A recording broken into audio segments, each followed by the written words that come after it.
Ajukan 2,5 bulan lalu atau 3 bulan ya pada saat pendaftaran pasti orang akan menyangka bahwa ini sesuatu yang bisa disebut mission almost impossible karena mission almost impossible. Kenapa? Karena memang saya kebetulan punya data pada saat bulan Juli sebelum pendaftaran dan saat itu belum ada keputusan MK ya. Jadi saat itu PDI Perjuangan dianggap tidak bisa memajukan calon. Saat itu saya mencoba membaca dalam konteks apakah Ridwan Kamil Suswono kuat atau tidak, dan apakah Anies dan Ahok juga masih kuat atau tidak. Walaupun saat itu sepertinya akan disingkirkan untuk bisa maju, karena Kimples borong semua partai begitu kan. Saat itu Mas Pram saya masukkan juga namanya, di simulasi banyak nama, hanya 0,1%.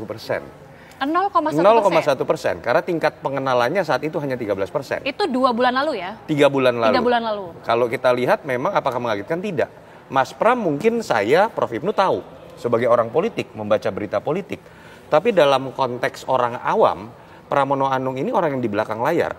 Dia sekap, dia betul pernah jadi wakil ketua DPR, dia sekjen PDI Perjuangan. Tapi itu dulu, 10 tahun terakhir dia di belakang layar. Sehingga tidak mengagetkan ketika suaranya 0,1%.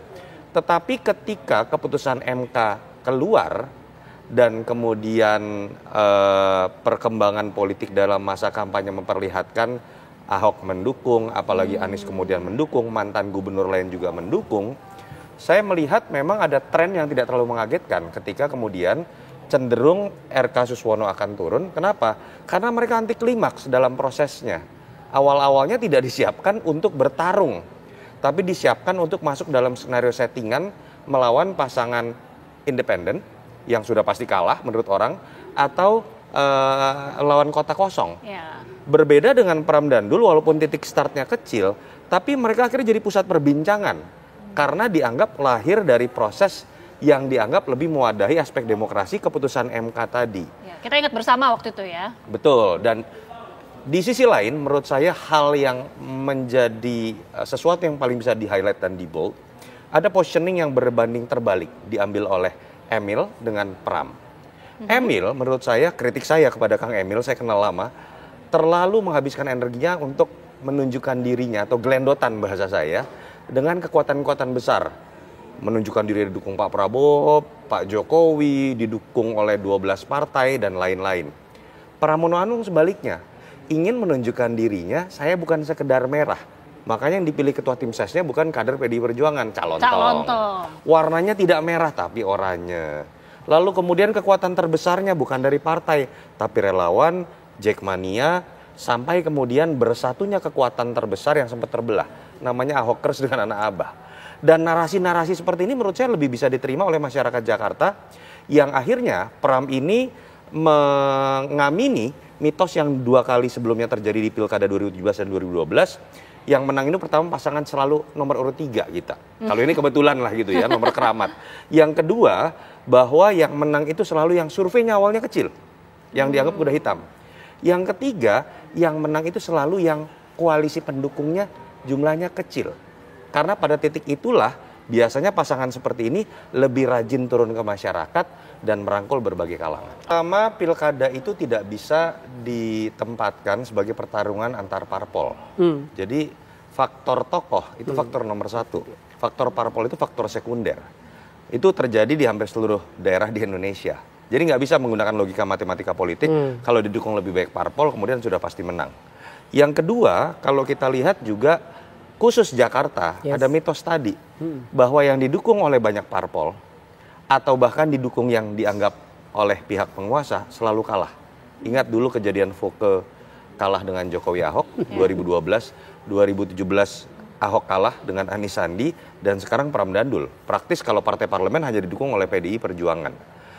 Dan di situ menurut saya ada kecerdasan dari pasangan Pram dan Dul tadi, bahwa ketika menyadari pertarungan ini dimaknai sebagai pertarungan antar parpol, selesai 80 lawan 15% gitu misalnya akan terjadi seperti itu, atau 85 lawan 15%. Yang kemudian dilakukan oleh Pram dan Dul adalah melepaskan warna itu sehingga kemudian pertarungan ini menjadi cair.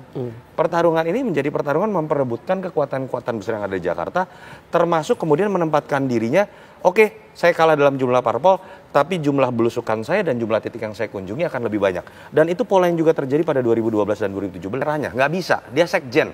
Level sempat menjadi sekjen, orang kedua tertinggi. Dul juga kader PDI Perjuangan. Tetapi itu tidak dibiarkan berhenti pada level menjadi warna merah. Dan yang ditonjolkan di panggung depan adalah tidak sekedar warna merah. Dan itu menurut saya bukti kematangan dari seorang Pramono Anung.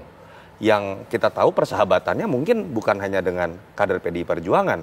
Bahkan ketika konflik PDI Perjuangan dengan Pak Jokowi mengemuka, kita tahu dia tetap menjalankan tugasnya sebagai sekap, salah satu orang terdekat mungkin Jokowi gitu ya. Harus ditambahkan ya sedikit. Ya, silakan. Kan ini ada pemilih DKI hanya 58%. 58%. Iya.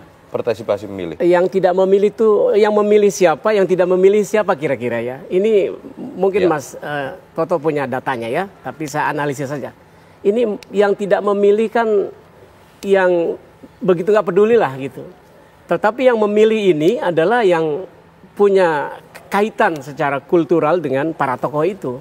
Ya. Nah, saya menduga yang memilih ini kekuatan kulturalnya lebih dekat ke Pramono dan Dul ketimbang kepada Bang RK dan Susono. Dalam hal ini saya pernah katakan bahwa RK kan orang Jawa Barat, datang ke DKI juga kan membutuhkan waktu untuk attach dengan warga DKI kan. Jadi ini kita hitung tuh. Jadi 58 yang milih, saya kira itu yang emosionalnya lebih cenderung kuat dalam memilih sang tokoh itu. Dan tadi saya katakan keuntungan dari Mas Pram ini punya wakilnya yang popularitas di DKI-nya kuat gitu loh. Yaitu, ini nyambung ke Prof tadi ya, kita ya, bahwa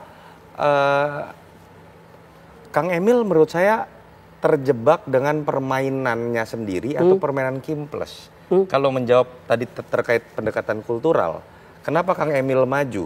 Kan kita tahu Kang Emil tadinya ingin maju di Jabar. Yes. Yeah. Karena ada sebuah kesepakatan di level tinggi terkait dengan partai-partai di Kimples, ingin memajukan Deddy Mulyadi yang surveinya masih kalah dengan Kang Emil harus dipindahkan di Jakarta. Kenapa Kang Emil mau? Karena skenario awalnya memang hanya melawan kota kosong. Jadi itu yang saya katakan dari awal tadi, memang skenario tidak disiapkan untuk sebuah pertarungan, tapi sebuah settingan. Sehingga ketika kemudian pertarungan akhirnya terjadi berlangsung, di situ ada kekagetan. Itu yang saya sebut dengan kemanjaan atau upaya untuk tetap ngeglendot di backup oleh Pak Prabowo dan Pak Jokowi, itu yang lebih terlihat, bukan energi untuk bertarung. Sementara untuk Jakarta nggak suka yang seperti itu.